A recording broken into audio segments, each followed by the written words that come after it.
राष्ट्रीय स्वयंसेवक संघ दुनिया का ये सबसे बड़ा एनजीओ है एक प्रकार से कि जिस दिन इस देश के प्रधानमंत्री राहुल गांधी होंगे, ऐसी नफरत वाली सोच को आरएसएस को आजीवन बैन कर देना चाहिए। आरएसएस पहली बात कि देशद्रोहियों का संगठन रहा।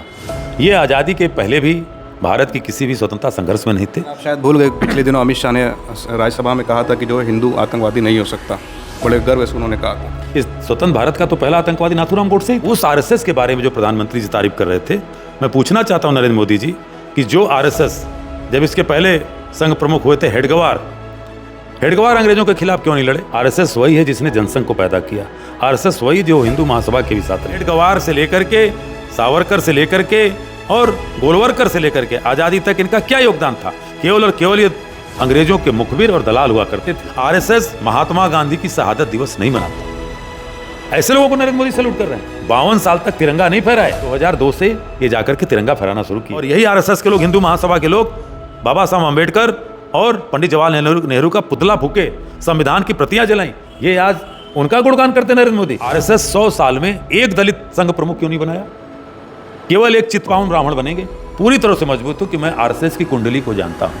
ये देशद्रोहियों का संगठन रहा है और आज भी ये लोग देश को खंड खंड में तोड़ना जानते हैं, जोड़ना नहीं जानते। साथियों, बहुत बहुत स्वागत है खुशखबरिया में। आज जहां देश एक तरफ अपना 79वां स्वतंत्रता दिवस मना रहा था, प्रधानमंत्री नरेंद्र मोदी लाल किला से भाषण दे रहे थे, तो उन्होंने अपने 12 साल के कार्यकाल में पहली बार आरएसएस का जिक्र किया। आरएसएस का 100 साल पूरे होने वाला है सितंबर में।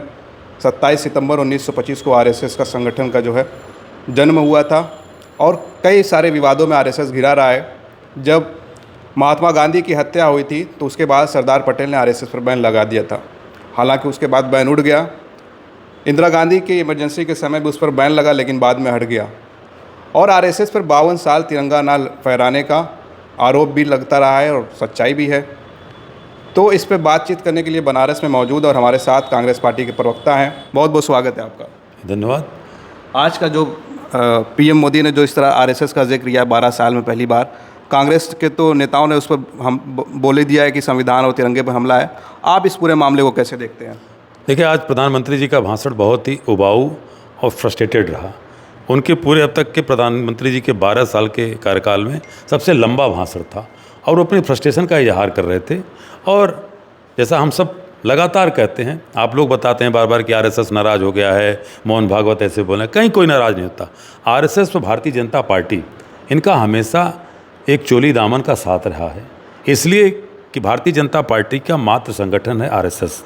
आरएसएस वही है जिसने जनसंघ को पैदा किया। आरएसएस वही जो हिंदू महासभा के भी साथ रही, तो और आज जो भारतीय जनता पार्टी के साथ है। नरेंद्र मोदी जी कई बार कह चुके हैं कि मैं संघ का सबसे सर्वश्रेष्ठ स्वयंसेवक रहा हूँ। प्रधानमंत्री रहते हुए कहा। तो उस आरएसएस के बारे में जो प्रधानमंत्री जी तारीफ कर रहे थे, मैं पूछना चाहता हूँ नरेंद्र मोदी जी कि जो आरएसएस जब इसके पहले संघ प्रमुख हुए थे हेडगवार अंग्रेजों के खिलाफ क्यों नहीं लड़े? भगत सिंह को जब और उनके साथी सुखदेव और शहीद राजगुरु को जब शहीद किया गया था 1931 में 23 मार्च के दिन, तो हेडगवार क्या कर रहे थे ये नहीं बताएंगे। हेडगवार ये कर रहे थे कि संघ के लोगों को मना कर रहे थे। पूरा देश उबाल में था, कह रहे थे नहीं, संघ के लोगों का काम नहीं है, बल्कि भगत सिंह उनके साथियों पे एक आपत्तिजनक टिप्पणी की थी। दूसरी तरफ 1942 की बात करते हैं, जब महात्मा गांधी ने नारा दिया करो और मरो का, भारत छोड़ो का नारा दिया, तो मैं पूछना चाहता हूँ कि इनके दूसरे संघ प्रमुख थे गुरु गोलवरकर क्या कर रहे थे? क्यों नहीं शामिल हुए? क्यों नहीं एक भी संघी गया? अरे किसी अंग्रेज को चिकोटी ही काटा होता। और इनके एक और नेता आते हैं जिनका गुणगान बहुत करते हैं, जिसको हम काय और माफीवीर विनायक दामोदर सावरकर कहते हैं। इसलिए कहते हैं कि विनायक दामोदर सावरकर का 2 चरित्र था। जिनको नहीं मालूम है उन भाजपाइयों को कहता हूँ कि 1911 के पहले निश्चित है कि विनायक दामोदर सावरकर एक क्रांतिकारी चरित्र के व्यक्ति थे। लेकिन जब वो पकड़े गए और उसके बाद 6 बार माफ़ीनामा लिखा और माफ़ीनामा लिखने के बाद जब वो छोड़े गए, उसके बाद सीधे वो हिंदू महासभा की अध्यक्षता करते हैं 1936 में अहमदाबाद में जाकर के। और वहाँ जाकर के कहते हैं कि मुस्लिम और हिंदू 2 डिफरेंट आइडेंटिटीज़ है, ये दोनों एक साथ हिंदुस्तान में नहीं रह सकते, दोनों का अलग राष्ट्र होना चाहिए। तब तो गांधी जी ने बंटवारा। लेकिन आज दोनों ने लाल किले से पहली बार जिक्र किया, तो इसका मतलब क्या हो सकता है? देखिए, इसका मतलब ये है कि आरएसएस एक देशद्रोहियों का संगठन रहा है। जिसका योगदान भारत की आज़ादी के किसी भी संघर्ष में नहीं था। अगर ये बात उठाते हैं पंडित नेहरू के ऊपर, बात उठाते हैं गांधी जी के ऊपर, बात उठाते हैं सुभाष बाबू के ऊपर, बात उठाते हैं सरदार पटेल के ऊपर, बात उठाते हैं आगे चल कर के आज़ादी पे, तो एक ही सवाल मेरा रहता है कि हेडगवार से लेकर के, सावरकर से लेकर के और गोलवरकर से लेकर के आज़ादी तक इनका क्या योगदान था? केवल और केवल ये अंग्रेज़ों के मुखबिर और दलाल हुआ करते थे। भारत छोड़ो आंदोलन में वो सावरकर ही थे कि जब पूरे देश के लोग आंदोलन में शामिल हो रहे थे, सुभाष बाबू के आज़ाद हिंद फौज में शामिल हो रहे थे, तो ये लोग कह रहे थे कि आपका दुश्मन यहाँ का अंग्रेज नहीं बल्कि मुसलमान है, आप जाकर के अंग्रेजों की सेना शामिल है। एक संघी से मैं कहना चाहता हूँ, भाजपाई से, वो अपने फेसबुक आईडी से दिखा दें, आरएसएस कभी भी पूरे देश और पूरे दुनिया के कम से कम 150 देशों में गांधी जी की शहादत दिवस मनाई जाती है। आरएसएस महात्मा गांधी की शहादत दिवस नहीं मनाता। ऐसे लोगों को नरेंद्र मोदी सैल्यूट कर रहे हैं।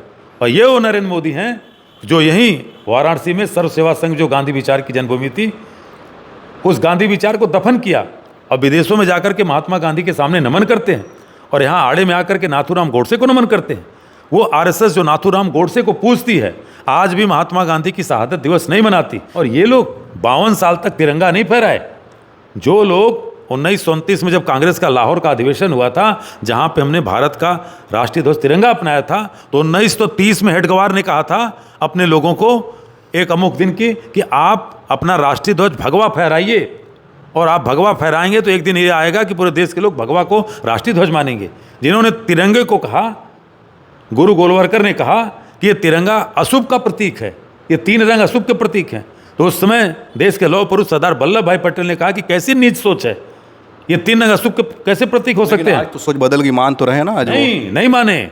तो उस समय सरदार पटेल ने कहा कि अगर ये 3 रंग केसरिया, हरा और सफ़ेद, अगर ये हमारे जो त्याग, बलिदान और विकास के प्रतीक हैं, तपस्या के प्रतीक हैं, अगर ये अशुभ के प्रतीक हैं, तो हमारी सनातनी व्यवस्था में तो ब्रह्मा विष्णु महेश आते हैं, क्या ये तीनों ये भी अशुभ हैं?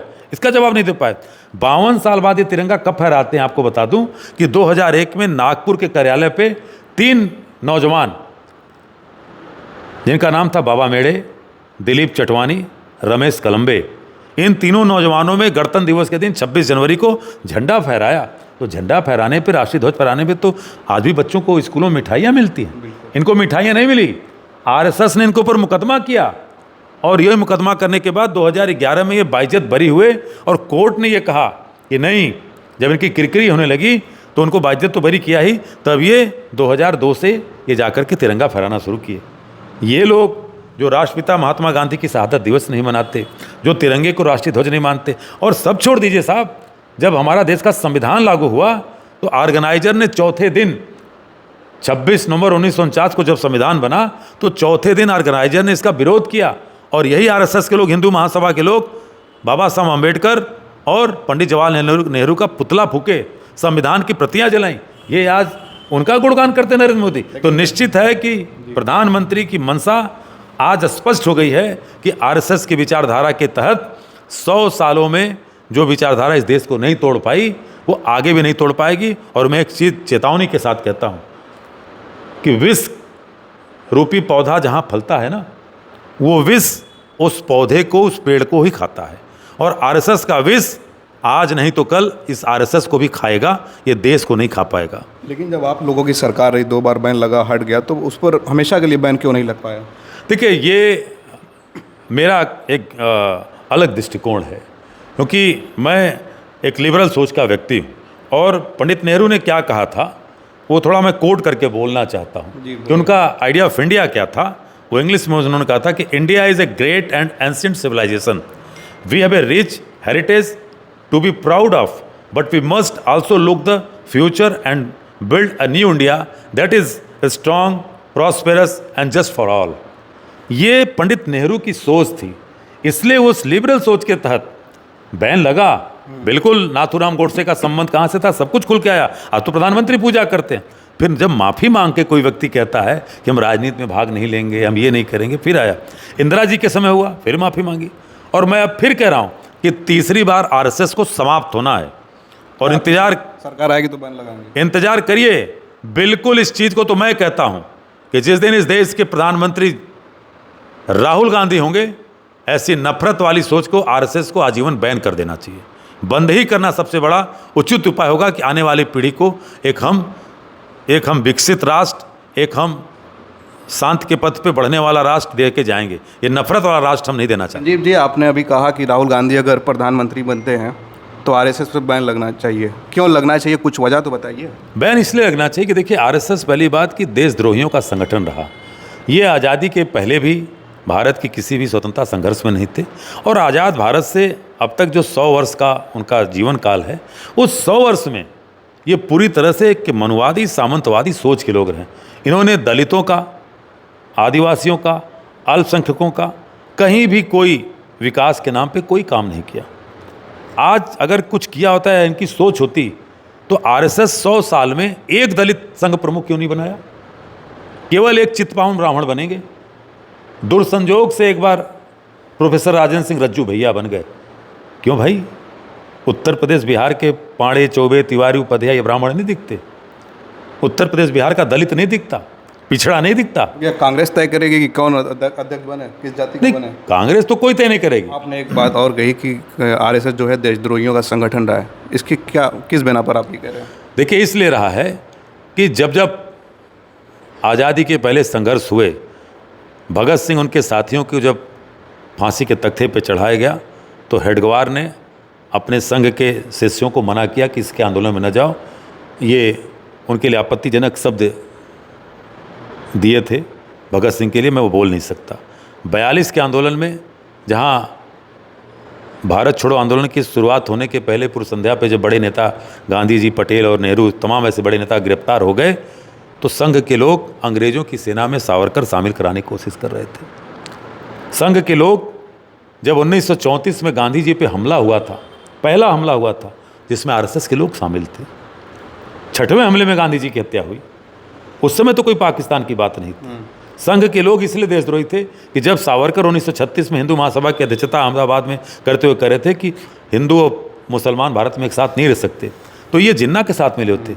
संघ के लोग इसलिए देशद्रोही हैं कि जब भारत छोड़ो आंदोलन के पहले अंग्रेजों ने कांग्रेस की सरकारों को बर्खास्त कर दिया था, तो ये वो लोग थे जहां हिंदू महासभा, आरएसएस के लोग मुस्लिम लीग के साथ मिलकर के पश्चिम बंगाल में सरकार बनाए थे। इनको जो सबसे बड़े नेता बनते श्यामा प्रसाद मुखर्जी, जिन्होंने जनसंघ की स्थापना की, जो आरएसएस के मेंबर थे, इन्होंने कहा था कि पश्चिम बंगाल की सरकार बनी थी, उसमें फजलुल हक मुख्यमंत्री बने थे मुस्लिम लीग के, और ये वित्त मंत्री बने थे। सिंध की सरकार बनी थी तो मुस्लिम लीग के नेता औरंगजेब मुख्यमंत्री बने थे, वहाँ पे हिंदू महासभा का नेता वहाँ पे उप मुख्यमंत्री बना था। लेकिन वो उस समय की बात, तो सारे नेता तो उस समय थे। अब भी क्या वैसे लोग हैं? थे, उस समय भी थे।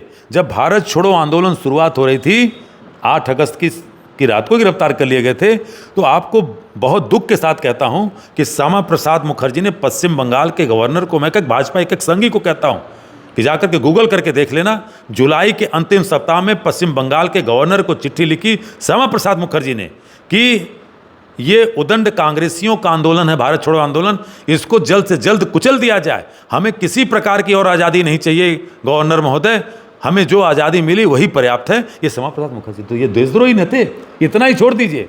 इन्होंने सुभाष चंद्र बोस, शरद चंद्र बोस के भाई के ऊपर भी, उनके ऊपर भी इस तरह के आपत्तिजनक बयान दिए थे। कहे थे कि जब श्यामा प्रसाद मुखर्जी बंटवारा चाहते थे पूर्वी पाकिस्तान और तो उसमें कहा था बंगाल के बंटवारे को, तो शरद चंद्र बोस उसका विरोध कर रहे थे। सुभाष चंद्र बोस के भाई थे, वो चाहते थे कि बंटवारा न हो, लेकिन ये व्यक्ति बंटवारे पे था तो शरद चंद्र बोस का विरोध कर रहा था। इतना ही नहीं, 1939 में ये लोग जब झाड़ग्राम गए थे पश्चिम बंगाल में वहाँ पे प्रचार करने, तो सुभाष चंद्र बोस को मैं कहता हूँ एक संघी और भाजपाई गूगल करके पढ़ लेगा। 1939 में सुभाष चंद्र बोस ने बंगाल के लोगों को चेतावनी देते हुए कहा था कि ये जो भगवाधारी त्रिशूल लिए लोग आए हैं, निश्चित है कि धर्म की आस्था के सामने आप झुक जाओगे, लेकिन ये लोग देश को तोड़ने वाले लोग आए हैं। बंगाल के लोगों, इनको मार के खदेड़ो। ये देश बनाने वाले लोग नहीं, भगवा के और त्रिशूलधारी जो आए हैं, ये धर्म की आड़ में देश को तोड़ना चाहते हैं। लेकिन आप शायद भूल गए, पिछले दिनों अमित शाह ने राज्यसभा में कहा था कि जो हिंदू आतंकवादी नहीं हो सकता। बड़े गर्व से उन्होंने कहा था। देखिए, एक चीज़ बता दूं, इस स्वतंत्र भारत का तो पहला आतंकवादी नाथूराम गोडसे ही था। कांग्रेस पर इल्ज़ाम लगाया था कि उसने जो है भगवा आतंक को नाम दिया। नहीं, कांग्रेस ने नहीं कहा था। कांग्रेस ने बल्कि चिदम्बरम साहब ने इसका विरोध किया था, इस शब्द का, भगवा आतंकवाद का। भगवा आतंकवाद नाम जानते किसने दिया था? उस समय के गृह सचिव हुआ करते थे श्री RK सिंह। आर.के. सिंह को सिवान से भारतीय जनता पार्टी के ने चुनाव लड़ाया था ना, मंत्री भी बनाया था। ये आर.के. सिंह के बयान थे। और मैं अमित शाह तो कह रहे हैं कि हिंदू आतंकवादी हो ही नहीं सकता। देखिए, अमित शाह की वो राजनीति है, उनको करना है। क्यों? तमाम जो मालेगांव इंसिडेंट में जो चीज़ें आई और ऐसी जगह आई, मैं इस बात को कहता हूं कि जो लोग हिंसा का काम फैलाने का और दहशत फैलाने का काम करते हैं वो बिल्कुल आतंकवादी हैं। वो हिंदू में हो, मुसलमान में हो, क्रिश्चियन में हो, बौद्धिस्ट में, कहीं भी हो। और अगर नहीं है तो प्रज्ञा ठाकुर हेमंत करकरे को कहती कि मेरा श्राप लग गया। जो व्यक्ति मुंबई में जब आतंकी हमला जिसमें हेमंत करकरे शहीद हो गए, उस शहादत को अपमानित किया और उसको सांसद भारतीय जनता पार्टी बनाती है। नरेंद्र मोदी जी ने क्या कहा था? अमित शाह तो ये बात कहते हैं, नरेंद्र मोदी ने कहा मैं प्रज्ञा ठाकुर को कभी माफ़ नहीं करूंगा। माफ़ी यही होती है कि आप भोपाल से सांसद बना दे रहे हो। तो इनके दोहरे चेहरे हैं, दोगले चरित्र के लोग हैं। और मैं बिल्कुल अपनी बात पे कायम हूँ कि जिन लोगों ने आज़ादी के पहले भारत को तोड़ने का काम किया, जिन लोगों ने देश के शोषित, वंचित, दलित समाज को, अल्पसंख्यक समाज को हमेशा हाशिए पर रखने का काम किया, जीता जागता उनका संगठन उदाहरण है। वो लोग देश के लिए कभी भी, मैं कहता हूं जो आज नरेंद्र मोदी जी ने बोला, देश के लिए कभी भी सर्वोपरि न थे न हैं। अगर होते तो आज राष्ट्रपिता की शहादत दिवस आरएसएस क्यों नहीं मनाता?